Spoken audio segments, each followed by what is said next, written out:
الحمد لله نحمده ونستعينه ونستغفره ونؤمن به ونتوكل عليه ونعوذ بالله من شرور أنفسنا ومن سيئات أعمالنا من يهده الله فلا مضل له ومن يضلله فلا هادي له ونشهد أن لا إله إلا الله وحده لا شريك له ونشهد أن سيدنا ونبينا ومولانا محمدا عبده ورسوله صلى الله تعالى عليه وعلى آله وأصحابه وبارك وسلم تسليما كثيرا أما بعد. عن أبي هريرة رضي الله تعالى عنه قال قال رسول الله صلى الله عليه وسلم من يأخذ عني هؤلاء الكلمات فيعمل بهن أو يعلم من يعمل بهن. فقال أبو هريرة فقلت أنا يا رسول الله. فأخذ بيدي فعد خمسا اتق المحارم تكن أعبد الناس وارض بما قسم الله لك تكن أغنى الناس وأحسن إلى جارك تكن مؤمنا وأحب للناس ما تحب لنفسك تكن مسلما ولا تكسر الضحك فإن كثرة الضحك تميت القلب او کما قال علیہ الصلاۃ والسلام. گناہوں کی بیماری اور اس کا علاج چل رہا ہے. اس سے قبل آپ تہمت کی جگہ سے بچنے کے متعلق سن رہے تھے. آج گناہ چھوڑ دو عابد بن جاؤ گے پر بات ہوگی. ایک حدیث مبارکہ آپ کے سامنے تلاوت کی جس کو حضرت ابو ہریرہ رضی اللہ تعالی عنہ بیان فرما رہے ہیں کہ ایک مرتبہ نبی کریم صلی اللہ علیہ وسلم تشریف فرما تھے. آپ صلی اللہ علیہ وسلم نے فرمایا میں 5 باتیں کہتا ہوں، کون ہے جو ان 5 باتوں کو یاد رکھے اور ان پر عمل کرے اور یہ باتیں دوسروں کو بتا کر ان کو بھی ان پر عمل کروائے. حضرت ابو ہریرہ رضی اللہ تعالی عنہ فرماتے ہیں میں نے کہا انا یا رسول اللہ، میں ان 5 باتوں کو یاد بھی رکھوں گا اور عمل کرنے کی بھی کوشش کروں گا اور دوسروں تک ان کو پہنچاؤں گا. پھر آپ صلی اللہ علیہ وسلم نے انگلیوں پر گن کر یہ کلمات ارشاد فرمائے. ان میں سے ایک ایک کلمہ جوامع الکلم کے اندر شامل ہے. ہر جملہ اور ہر کلمہ اپنے اندر بڑی جامعیت رکھتا ہے. اگر اللہ تعالیٰ ان پر عمل کرنے کی توفیق عطا فرما دے تو ہمارا سارا معاملہ درست ہو جائے.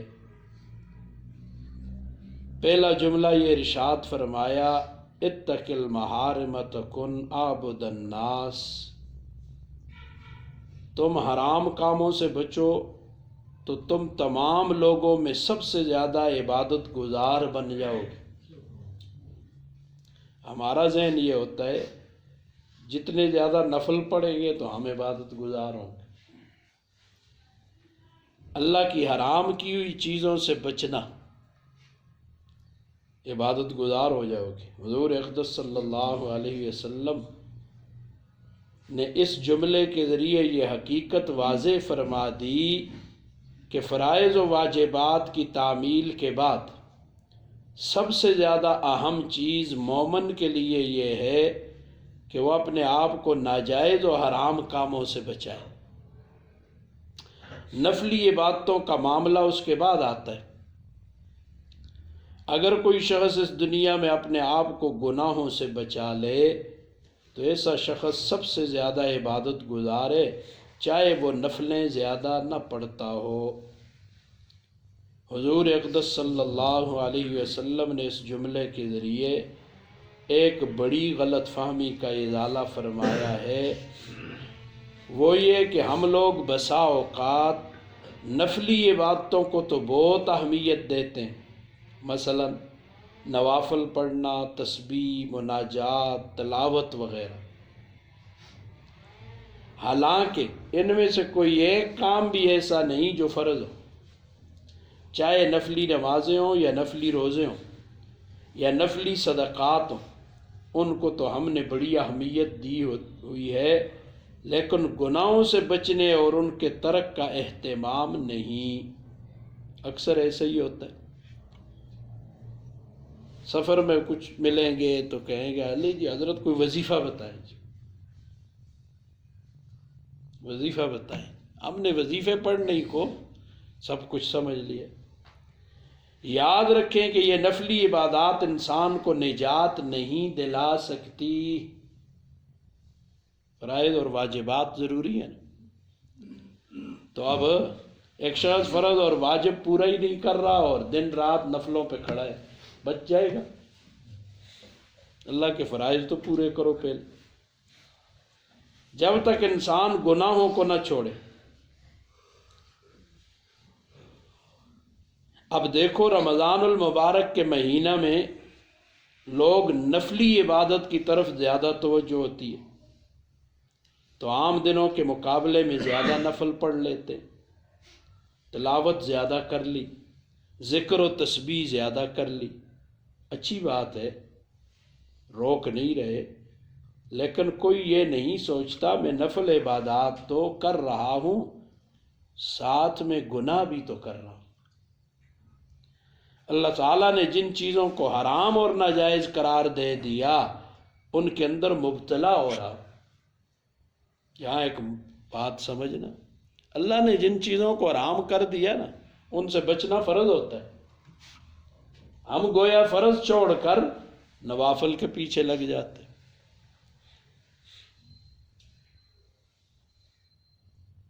اب دونوں کا اگر موازنہ کریں تو یہ نظر آئے گا نفلی عبادات سے جو فائدہ ہو رہا ہے وہ گناہوں کے ذریعے نکل رہا ہے۔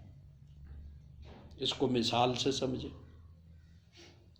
جیسے آپ نے اپنے کمرے کا ایئر کنڈیشن تو چلا دیا لیکن دروازے اور کھڑکیاں کھلی پڑی ہیں،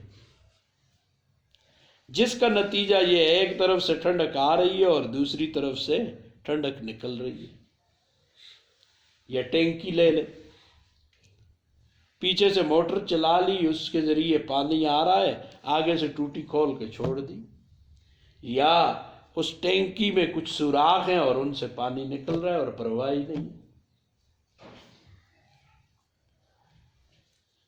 اللہ اکبر۔ اب اس کا نتیجہ یہ ہوا کہ ٹھنڈک آ رہی ہے اور دوسری طرف سے نکل کر جا رہی ہے اور باہر کی گرمی بھی اندر آ رہی ہے، اور اس کے نتیجے میں کمرہ ٹھنڈا نہیں ہو رہا، اور ایئر کنڈیشن چلانے کا کوئی فائدہ نہیں ہو رہا ہے۔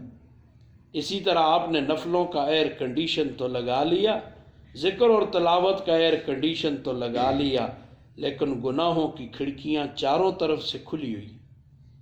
نتیجہ یہ ہے کہ ان عبادات سے جو فائدہ حاصل ہونا چاہیے تھا وہ حاصل نہیں ہو رہا۔ رمضان ہی میں دیکھیں لوگ تراویح پڑھنے کا اہتمام کرتے ہیں، کرنا چاہیے۔ اب جو لوگ 5 وقتہ نمازوں میں کوتاہی کرتے ہیں تو ان کو بھی رمضان میں تراویح کی لمبی لمبی 20 رکعتوں میں کھڑے ہونے میں کوئی تحمل نہیں ہوتا، کھڑے ہو جاتے، اور رات کو سحری کے وقت تہجد بھی پڑھ لیتے۔ لہذا نفلی عبادات تو ہو رہی ہیں، لیکن اس شخص کو یہ فکر نہیں کہ جب شام کو افطار کرنے کے لیے دسترخوان پر بیٹھیں گے تو وہ کھانا حلال ہوگا یا حرام ہوگا۔ سوچنے کی باتیں تو یہ، سارا دن روزہ رکھا، رات کو تراویح ادا کی، تہجد پڑھی، لیکن منہ میں جو لقمہ جا رہا ہے وہ حلال کا ہے یا حرام کا ہے، اس کی فکر نہیں۔ اس حدیث کے ذریعے حضور اقدس صلی اللہ علیہ وسلم یہ فرما رہے ہیں کہ اصل فکر اس کی کرو کہ کوئی گناہ تم سے سرزد نہ ہو۔ اگر یہ کر لیا تو پھر چاہے نفلی عبادات تم نے زیادہ نہ کی ہو تو بھی تمام لوگوں میں سب سے زیادہ عبادت گزار لکھے جاؤ گے۔ اسی بات کو ایک مثال سے اور زیادہ واضح طریقے سے بھی سمجھ لیں۔ فرض کریں ایک شخص نفلی عبادات بھی کرتا ہے، ذکر میں تلاوت میں مشغول رہتا ہے، ہر وقت اس کی تسبیح چلتی رہتی ہے، لیکن ساتھ میں وہ گناہ بھی کرتا رہتا ہے۔ دوسرا شخص وہ ہے جس نے زندگی بھر ایک نفلی عبادت نہیں کی، لیکن زندگی بھر اس نے کوئی گناہ بھی نہیں کیا۔ بتاؤ ان دونوں میں سے افضل کون؟ وہ شخص افضل ہے جس نے گناہوں سے بچتے ہوئے زندگی گزاری۔ اگرچہ نفلی عبادات میں اس کا کوئی خاص حصہ نہیں ہے، اس شخص سے آخرت میں یہ سوال نہیں ہوگا تم نے نفلی عبادات کیوں نہیں کی، کیونکہ نفلی عبادات فرض نہیں ہے، لہٰذا انشاءاللہ وہ سیدھا جنت میں جائے گا۔ اس کے برخلاف پہلا شخص جو نفلی عبادات میں تو بہت مشغول رہا لیکن ساتھ ساتھ گناہ بھی کرتا رہا، اور گناہ ایسی چیز ہے جس کے بارے میں آخرت میں سوال ہوگا، من یعمل مثقال ذرۃ شرا یرا، رائی کے دانے جتنا بھی برائی کی ہے اسے دیکھ لے گا، سامنے آئے گا، لہٰذا اس سے یہ سوال ہوگا کہ تو نفلی عبادت تو کرتا رہا اور یہ گناہ کا کام بھی کرتا رہا، نتیجہ یہ ہوگا کہ ایسا شخص بڑے خسارے میں ہوگا۔ حدیث شریف میں آتا ہے ایک مرتبہ حضور اقدس صلی اللہ علیہ وسلم کی مجلس میں دو عورتوں کا ذکر کیا گیا۔ ایک عورت تو بہت عبادت میں مشغول رہتی ہے، نوافل بہت پڑھتی ہے، لیکن زبان کی خراب ہے اور اپنی زبان سے لوگوں کو اور خاص کر اپنے پڑوسیوں کو تکلیف پہنچاتی ہے۔ دوسری عورت صرف فرائض و واجبات پر اکتفا کرتی ہے، نفلی عبادات زیادہ نہیں کرتی، لیکن زبان کی بڑی میٹھی ہے اور لوگوں کے ساتھ گفتگو کرنے میں خوش اخلاقی کے ساتھ پیش آتی ہے، اس کی پڑوسنے اس سے خوش ہیں۔ پھر آپ سے سوال کیا گیا کہ ان میں سے کون سی عورت افضل ہے، وہ عبادت گزار خاتون یا یہ پرہیزگار خاتون؟ نبی کریم صلی اللہ علیہ وسلم نے فرمایا یہ دوسری خاتون پہلی خاتون کے مقابلے میں بدرجہ فضیلت رکھتی ہے، بلکہ ایک روایت میں یہ الفاظ ہیں پہلی خاتون جنمی ہے اور دوسری خاتون جنتی ہے۔ کیوں؟ اس لیے کہ وہ زبان سے دوسروں کو تکلیف نہیں پہنچاتی اور پہلی تکلیف پہنچا رہی۔ یہاں ایک بات سمجھنا، عورت کے لیے زبان کا میٹھا ہونا یہ اپنے محرم اور گھر والے اور عورتوں کے ساتھ ہے، اچھا یہ مطلب نہیں غیر محرموں سے میٹھی میٹھی باتیں کریں، وہاں تو قرآن کا واضح ارشاد موجود ہے وَلَا تَخْضَعْنَ بِالْقَوْلِ، غیر محرم کے سامنے نرمی سے میٹھی میٹھی گفتگو نہیں ہوگی۔ کیوں؟ اس لیے کہ دل کے مریض بھی بہت ہیں آج کل، دل کے فیطمع الذی فی قلبی مرض سیکھ رہے، صحیح پڑھ رہا ہوں؟ حافظ صاحبان ذرا خیال کرنا۔ تو اس شخص وہ طمع کرے گا نا جو دل کا مریض ہے بیچارہ، وہ کہے گا او مٹی گل چکی ہے تو بس کام بن گئے۔ تو دل کے مریض آج کل بہت ہے آج، تو وہ گھر میں میٹھی بات کرنے کے لیے تیار نہیں ہے، لیکن باہر ساری دنیا کی عورتوں کے مرد کیا عورتیں، بس وہ گھر والوں کے لیے ننگی تلوار بنے ہوئے ہیں ہم سب، اور باہر کے لیے ہم کیا ہیں جی میٹھے ہیں، بڑے پیار، باہر والوں سے بڑی میٹھی باتیں۔ تو یہاں جن عورتوں کا تذکرہ ہوا وہ عورتوں کے لیے اور ان کو تکلیف کا باعث، بعض عورتیں ہوتی ہیں نا اوہو میں تو بات کروں گی اوپر سے نیچے تک اس کو جلا دوں گی، وہ اس کو بڑا فخر سمجھتی ہے، گویا ایسی عورت کو حضور نے جنمی کہا ہے۔ تو کسی کو جلانا اور کسی کو ستانا یہ تو مسلمان کی تعریف سے خارج ہو جاتا ہے۔ تو اس لیے اللہ اپنا فضل کرے۔ اس حدیث مبارکہ سے یہ بھی واضح ہو گیا کہ نفلی عبادات بے شک اعلیٰ درجے کی نعمت، ضرور ان کو انجام دینا چاہیے، لیکن اس کے ساتھ زیادہ فکر اپنے آپ کو گناہوں سے بچنے کی کرنی چاہیے۔ رمضان المبارک میں تو الحمدللہ اللہ تعالیٰ کی توفیق سے روزے رکھے، تلاوت بھی خوب کی، تراویح بھی انسان پڑھتا ہے، تہجد بھی پڑھی، نوافل بھی پڑھی، اعتکاف بھی کیا، لیکن ادھر رمضان رخصت ہوا، ادھر دوبارہ وہی پرانی زندگی شروع ہوگی۔ تو اس رمضان نے کیا دیا؟ اس کو کیا دے دیا؟ اللہ اکبر! اب نہ آنکھ کی حفاظت، نہ زبان کی حفاظت، نہ کان کی حفاظت، نہ حلال و حرام کی فکر، جس کا مطلب یہ ہوا رمضان المبارک میں جو پونجی نیکیوں کی جمع کی تھی وہ جا کر لٹا دی، ختم ہو گئی۔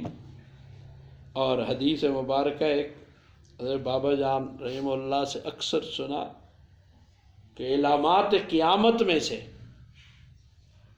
لا یعبدون الناس الا فی شہر رمضان، لوگ عبادت نہیں کریں گے مگر صرف رمضان کے مہینے میں،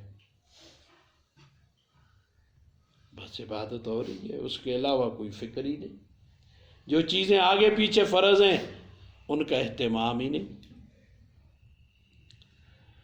اللہ اکبر! لہذا فکر اس کی کرے کہ گناہوں سے بچ جائیں، اور گناہوں سے بچنے کا پکا عزم بھی کریں۔ عزم نہ ہو تو توفیق نہیں ملتی، یہ یاد رکھیں۔ ایک شخص بچنا چاہے تو اللہ بچاتا ہے، ایک شخص عزم کر لے کہ میں نے حرام نہیں کھانا، پھر دیکھ اللہ بچاتے کیسے۔ بس کچھ بھی ہو جائے، مر جاؤں گا لیکن حرام نہیں کھاؤں گا، بس۔ اللہ اکبر! اور ساتھ میں اللہ تعالیٰ سے گناہوں سے بچنے کی توفیق کی دعا بھی کریں، یا اللہ مجھے گناہوں سے بچنے کی توفیق بھی دے دے۔ اپنا عزم بھی ہو۔ یہ جو میں نے عرض کیا کہ ہمارے دلوں میں نفلی عبادات کی تو اہمیت ہے، لیکن گناہوں سے بچنے کی اہمیت اور فکر نہیں، یہ ایک ایسا مرض ہے جس میں ہم سب مبتلا ہیں، شاید ہی کوئی اللہ کا بندہ اس سے مستثنیٰ ہو۔ اس لیے بعض گناہ تو ایسے ہیں جن کو ہم گناہ سمجھتے ہیں، اور گناہ سمجھنے کی وجہ سے ان سے نفرت بھی ہوتی ہے، ان سے اپنے آپ کو بچانے کی کچھ فکر بھی ہو جاتی ہے، الحمدللہ۔ لیکن کتنے گناہ ایسے ہیں جن کو گناہ سمجھا ہی نہیں جاتا، یہ بڑی خطرناک بات ہے، گناہ ہی ہم نہیں سمجھتے، کیونکہ انسان بیماری کو بیماری سمجھے گا تو اس کا علاج بھی کرے گا۔ خاص طور پر شریعت کے یہ 3 شعبے یعنی معاملات، معاشرت اور اخلاقیات ایسے ہیں جن پر عمل نہ کرنے کی وجہ سے ہماری ساری کوششیں عکارت ہو رہی ہیں۔ معاملات میں حلال و حرام کی فکر، معاشرے میں حلال و حرام کی فکر، اخلاقیات میں حلال و حرام کی فکر مٹتی جا رہی ہے، اور ان کو ہم نے دین سے خارج کر دیا۔ زبان کی حفاظت، آنکھ کی حفاظت، کان کی حفاظت کی طرف دھیان ہی نہیں، پرواہ کوئی، سر عام ہو رہا ہے اور پوری دیدہ دلیری کے ساتھ ہو رہا ہے، پرواہ کوئی نہیں۔ بدنگاہیاں دیکھو کتنی ہیں، وہ ہر جیب میں، ہر ہاتھ میں وہ پوری سکرینیں، سارا کچھ اس میں، بدنگاہی سے ہم نہیں بچ رہے۔ بازاروں میں دیکھ لیں، باہر کی طرف نکلیں، گھروں میں، بازاروں سے اندر سے آوازیں گانے کی، گناہ کان کا گناہ نہیں ہے؟ ہم نے کیا سمجھا کہ اس کے بارے میں ہم سے پوچھ سوچھ کچھ بھی نہیں ہوگی؟ سوال ہوگا۔ اور اسی کو مولا روم رحمۃ اللہ علیہ نے اپنے الفاظ میں زبردست بیان کیے. چشم گوید کردہ ام غمزہ حرام، یہ آنکھ بولے گی، زبان پہ پابندی ہوگی، مورے لگی ہوگی. الیوم نختم علی، زبانوں پہ مور لگ گئی، زبان بند، نہیں بول سکتے. کیسے بند ہو جائے گی؟ جو جی چل رہی ہے تو دیکھا کرو نا. بعض لوگ زندہ سلامت ہوتے ہیں، بات کرنا چاہتے ہیں، ایسے دیکھیں، میں نے تو بارہا دیکھے، زبان بھی ٹھیک ٹھاک ہوتی ہے لیکن وہ بولنا چاہتے ہیں، بول نہیں سکتے. اب کس نے اس پہ مور لگائی؟ وہ دنیا میں بھی ہمیں دکھا دیا کہ زبان ہوتے ہوئے میں زبان بند کر دیتا ہوں. وہ چاہتے ہیں ہم بات کریں، بات نہیں کر سکتے. کتنے لوگ دیکھ لو گے. تو آج اللہ کہتے ہیں زبانوں پہ مور، تو ہم سے تو ان کے اعضائے جسمانی بات کریں.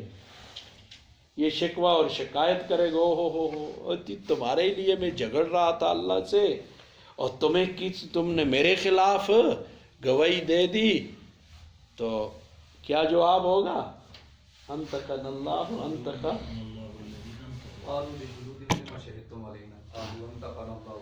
وہ کہیں گے تم نے ہمارے خلاف کیوں گواہی دی؟ تو کہا اللہ نے بلوایا ہے نا، جو ہر چیز کو بلوانے پہ قادر ہے.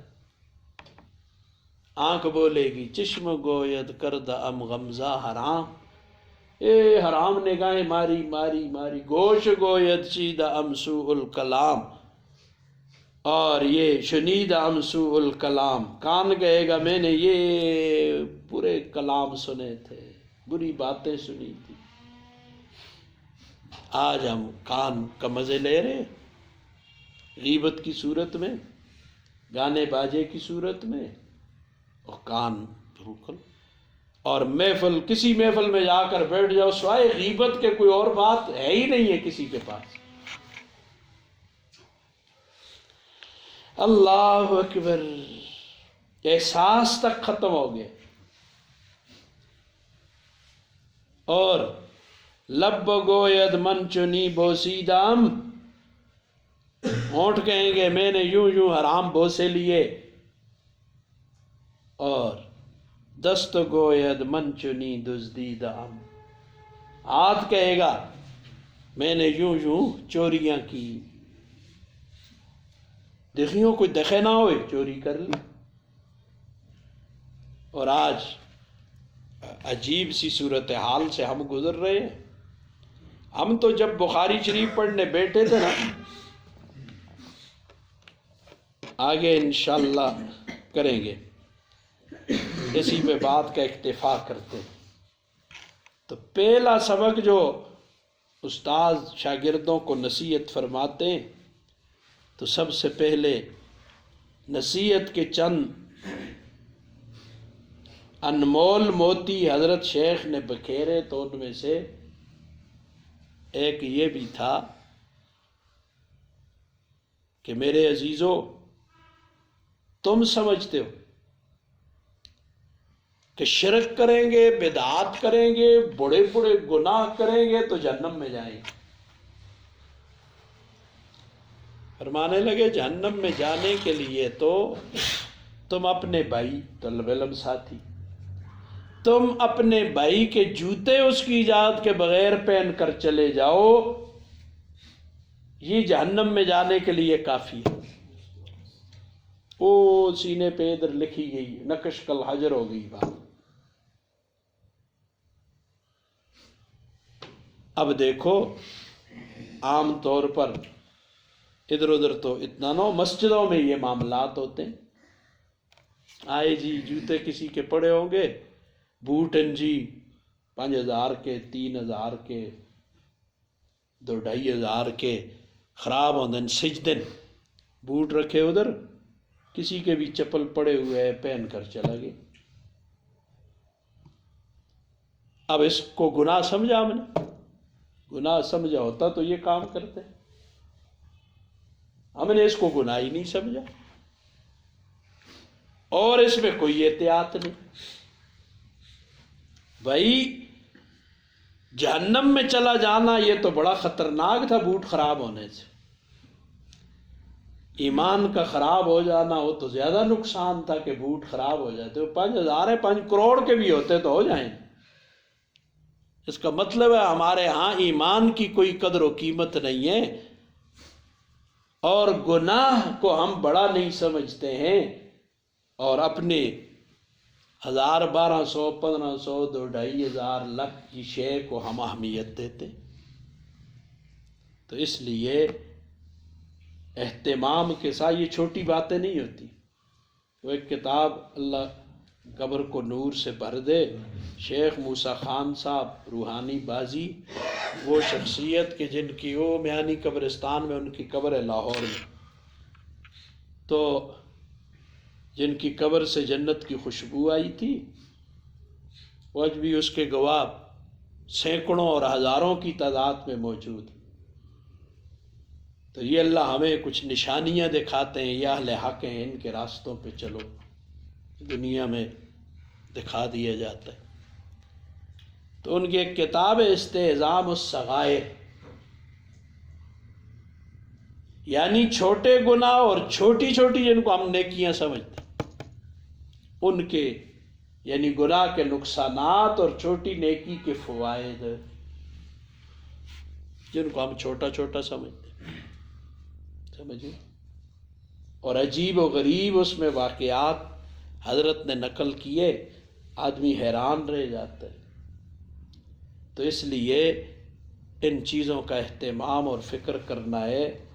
بیت کا یہ مطلب ہرگز نہیں ہوتا بیت ہو گئی تو غم ہو گئی، گیا آرڈر گیا پہنچ گیا، نہیں، یہ ایک فکر لگانی ہوتی ہے کہ ہم نے اپنی اصلاح کی فکر کرنی ہے، اور اپنے آپ کو ان چیزوں سے بچانا ہے کہ جو ہمارے لیے دنیا اور آخرت میں نقصان کا باعث ہے، اور ہمارے لیے پکڑ کا ذریعہ اور سبب بن سکتی ہیں۔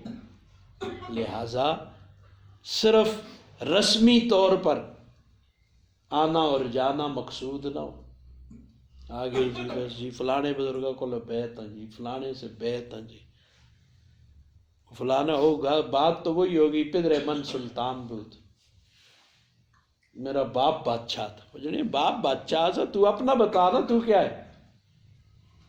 پدر من سلطان نہ کرو، پیر مجھ اونچا ہے، بہت اونچا پیر ہے، لیکن اس پیر کی وجہ سے تو بخشش نہیں ہو رہی، سمجھ آئی؟ یہ تو پیر تو چھوڑ، قرآن پڑھ تو قرآن میں تجھے نظر آئے گا نبی کی اولاد ہو، نبی کی اولاد، پیر کی شادی نبی کی اولاد بھی ہو، وہ اللہ رسول کے احکامات پر نہیں ہے تو کوئی نجات نہیں، کہ نام نہیں ہے۔ اور نبی دا پے بھی ہوئے، پیرا دا پے ہاں جی میں پیرا دا نبی کا باپ بھی ہو، وہ اللہ رسول کے احکامات کے تابع نہیں ہے تو اس کی کوئی بخشش نہیں ہے۔ ابراہیم علیہ السلام کا باپ ابراہیم خلیل اللہ ہے، اسی لیے اللہ سے دعا کی، یا اللہ تو نے تو کل قیامت کو دیکھیں گے نا، یا اللہ تو نے تو فرمایا تھا میں تجھے رسوا نہیں کروں گا کسی کے سامنے، تو آج میرا باپ جہنم میں جا رہا ہے، تو اس سے بڑی اور رسوائی کیا ہوگی؟ اللہ کہیں گے پرواہ نہ کر، نیچے دیکھ، نیچے دیکھیں گے تو وہ بجو کی شکل میں ان کے باپ کو اٹھا کر جہنم میں پھینکا جائے گا۔ تو اس لیے یہ ذہن ہمارے کہاں سے بن گئے ہیں کہ بس فلانے بزرگاں نہ بڑا تعلق ہے جی تو بخشے گئے سا،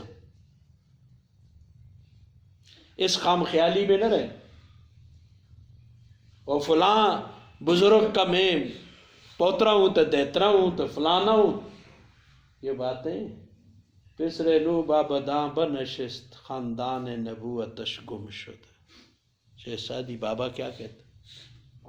وہ جو چیزیں پڑھنے پڑھانے کی تھی یا جو گئیاں جن سے آدمی بنتے تھے، اس کی بجائے کچھ اور آ گیا ہے، جدید دور آ گیا ہے، جدید چیزیں آ گئی ہیں، اور دشمن نے ہمیں خوب غلام بنایا ہے، سرا کو لوگ کہن کے پیرا تک غلام آسی، ظاہراً بھی اور باطناً بھی۔ کیا مطلب؟ کہ سر کا ڈیزائن وہ بنائیں گے جو کافروں والا ہو، یہود و نصارہ والا، چہرے کو اس طرح کریں گے جو کافروں نے کیا ہوا ہے۔ ذرا یہ غلامی نہیں ہے تو اور کیا ہے جی؟ لباس وہ پہنیں گے جو کافر پہنتے، یہ غلامی نہیں تو اس کا اور مطلب کیا ہے؟ تو ہم ان کے غلام ہو گئے، ظاہراً بھی اور باطناً تو ہے ہی ہیں۔ باطناً اس دن ایک جگہ غالباً کہیں میری نگاہ سے گزرا، بڑی عجیب بات، کہا مسلمان کو بے عزت کیا جی یہ مسلمان ہے، جی یہ ایسے ہیں، یہ فراڈی ہیں، یہ دھوکے باز ہیں، یہ ملاوٹیں کرتے ہیں۔ تو مسلمانوں کی ملاوٹ کیا سی؟ زیادہ سے زیادہ دودھ میں پانی ملا لیا جی۔ تو جو دودھ انگریز ہمیں لے کر آیا ہے ہمارے لیے، اس دودھ میں کبھی معلوم کرنے کی کوشش کی ہے کہ کیا کیا ملا ہوا ہے؟ ڈبا پیک نا، اسی تو پیکنگ والے فاسٹ فوڈ دنیا ہے آج کل۔ اور جو فطرت کے جتنی قریب چیزیں تھیں ان سب سے دور کر دیا اپنے آپ۔ وہ چیزیں یہ تو پینڈو ہے، یہ دیہاتی ہے، یہ ان پڑھ ہیں، یہ جاہل ہیں۔ تو یہ جاہل اور یہ نکو اور نکما اور احمق، یہ تو حدیث مبارکہ میں حضور فرماتے ہیں اس وقت دین والوں کو یہ کہا جائے گا، لیکن تم یہ برداشت کر لینا اور جدید تہذیب کے رنگ میں نہ رنگے جانا۔ آج ہم جدید تہذیب کے رنگ میں رنگیں گے، اسی لیے کون سی بیماری ہے جو ہم میں نہیں؟ جسمانی اعتبار، یہی آ گیا نا، بھینس کا دودھ استعمال نہ کرو، اس میں بیماری ہیں، تو کیا ڈبے پینے سے ساری بیماریاں ختم ہو گئی؟ دیسی کھاندے ہو، دیسی ابھی بڑا بھی نہ کھائیں، موٹا بھی نہ کھائیں، تو فلانا ہے تو قدرتی نا۔ اگر اس میں خرابی ہوتی بڑے گوشت میں تو اللہ حرام کرتے نا، سور کو جو حرام کیا۔ اب وہ ہمیں بتا دیا تھا، جڑا فارمی آتا ہے جس سے مئو پیو دا پتہ ہی نہیں، فارمی جو کچھ آ رہا ہے اس کے ماں باپ کا پتہ ہے؟ یہ سب کچھ تحفے ہمیں کس نے دیے ہیں؟ ان باتوں پہ غور کریں۔ کہ نہ کھائیو مردے ہو، کہنا رگاں جام ہوں گے، پتہ نہیں کیا ہوتا ہے، ڈالڈا کھائیو، ہاں جی، کوکنگ آئل کھانا، کوکنگ آئل۔ بلکہ ایک جگہ ہم پروگرام پہ گئے، ایک ڈاکٹر تھے بڑے ماہر، اس نے کہا یہ کوکنگ آئل ڈالڈے سے زیادہ نقصان ہی ہے۔ بڑی عجیب عجیب باتیں اس نے بتائی۔ ہمیں پٹی پڑھائی گئی کہ دیسی جڑا اپنی ہاتھوں دے اپنی سامنے تیار ہوتا ہے وہ نہ کھائیو، اور جو باہر سے خام مال لایا جاتا ہے، اور یہ جو ڈالڈا جس سے بناتے اور یہ کیا ہے کوکنگ آئل بناتے ہیں، یہ وہاں جہاں سے لاتے ہیں ان کو کہتے ہیں ہم یہ اس سے گریس بنائیں گے، گریس۔ یہ وہاں سے اس لیے خرید کے لایا جاتا ہے اور یہاں ہمیں کھلایا جاتا ہے، ہم فخر سے کھا لیتے ہیں۔ کی لوگ نہ خنو ہو جی بچاؤ، یہ کہہ کھاندے ڈالڈا نہیں کھاندے، وہ گڑ اور شکر اور جو اصل چیزیں تھی اس سے ہٹا کر ہمیں سفید زار پہ لگا دیا شوگر جی۔ تو تھوڑا سا پیچھے جائیں اور کچھ عرصہ پیچھے دیکھیں، یہ بیماریاں تھی جو آج ہیں، ان پہ غور کرنے کی ضرورت ہے۔ ہم ہر لحاظ سے تباہ و برباد ہوئے۔ مجھے اچھی طرح یاد ہے، آپ میں سے بھی حضرات کو یاد ہوگا، جو بچے ہیں وہ تو بچے، اللہ ہمارے یہاں ہے کہ ڈاکٹر صاحب کے پاس ایکو سٹیل دا شے ہوندا سن، ڈبا سا، اس میں گرم پانی ہوتا، اسی میں سرنج، شیشے کی سرنج ہوتی تھی، یاد ہے؟ یہ سرکاری اسپتال میں بھی ہم جائیں تو تلے ٹیڈی ڈاکٹر صاحب ہوتے ہیں، ان کے پاس اگر وہ سٹیل کے ڈبا سے بنا ہوتا تو اس میں گرم پانی ہوتا تو اس میں شیشے کی کیا ہوتی اگر لمحہ سوا ہوگا، مجھے اب بھی اچھی طرح یاد۔ تو میں آ رہا ہوں تو اسی کو اٹھا کر مجھے بھی لگا رہا ہے، دوسرا آ رہا ہے اسی کو بھی لگا رہا ہے، تیسرا آ رہا ہے اس کو بھی لگا رہا ہے، چوتھا آ رہا ہے اس کو بھی لگا رہا ہے۔ اب بیماریاں نہیں پھیل رہی، اب ڈسپوزیبل ہے، ہر آدمی کے لیے علیحدہ سرنج ہے۔ بیماریاں کیوں زیادہ ہے؟ یہ سوال ہے فقیر۔ چاہیے تو یہ تھا اس وقت بیماریاں پھیلتی نا، اور جاؤ اج کل تے چپس تے ماربل تے ٹائلاں تے، مجھے وہ وقت یاد ہے ہمارے گھر کا، وہ سین کچا ہوتا تھا، تی ککڑ بھی پھرے بیٹھا بھی بامن۔ ہاں جی، تو اپنے باپ سے پوچھنا، قاری صاحب سے پوچھنا، وہ بچے ہوتے ہم بھی ادھر پیشاب پخانے سب کچھ ادھر ہی، دادی نانی وہ چولہے سے وہ راکھ لا کر اوپر ڈال کے ہاں جی اٹھا کر پھینک دیتے، بیماریاں آسیاں۔ اج توتے تاتے دن سو پتہ نہیں فنائل تے ہی پاؤ تے ٹاکی مارو تو ہیک کرو تو دھو تے رگڑ رگڑ۔ بیماریاں کیوں زیادہ ہیں؟ یہ قابل غور باتیں ہیں نا، یا ویسے ان باتوں کو سمجھنے کی ضرورت ہے، ان باتوں پہ غور کی ضرورت ہے۔ یہ سارا کچھ کیوں ہو رہا ہے جی؟ اس کے بارے میں آقا دو عالم صلی اللہ علیہ وسلم نے سب کچھ فرما دیا تھا، ہماری اس طرف دھیان نہیں، نگاہ نہیں، اور جو ادھر کی طرف کہتا بھی ہے تو اس کو آدھا ہے نا کہ پتہ ہے جائے نہیں۔ جو یہ بیماریاں اور ان کے اسباب بتانے کے ماہرین تھے، قوم کے کانوں میں اتنا ڈالا ملانے نہیں نہ سنے ہو، مولویاں دے نڑے نہ لگے ہو، اتنا کو کہ پتہ ہے دنیا سے جاہل ہیں، ان کو پتہ ہی کچھ نہیں ہے۔ ہاں جی، تو مجھے بتانا سائنسدان ادھر بیٹھ کر زیادہ سے کتنا ہوتا جلتے نا، چنا تک ٹھیک ہے گچھرے چند پر پہنچ گئے، مان لیتا ہوں، ہے تو نہیں ہے، گئے نہیں، لیکن چلو مان لیا، تو بتانا آسمانوں سے اوپر گئے؟ تو جو خبریں مولوی دے رہا ہے وہ آسمانوں سے اوپر کی ہے، اور جو جا کے مڑ کے آیا ہے دیکھ کر اس نے دی ہیں، اور وہ کون ہے؟ حضرت محمد مصطفیٰ صلی اللہ علیہ وسلم۔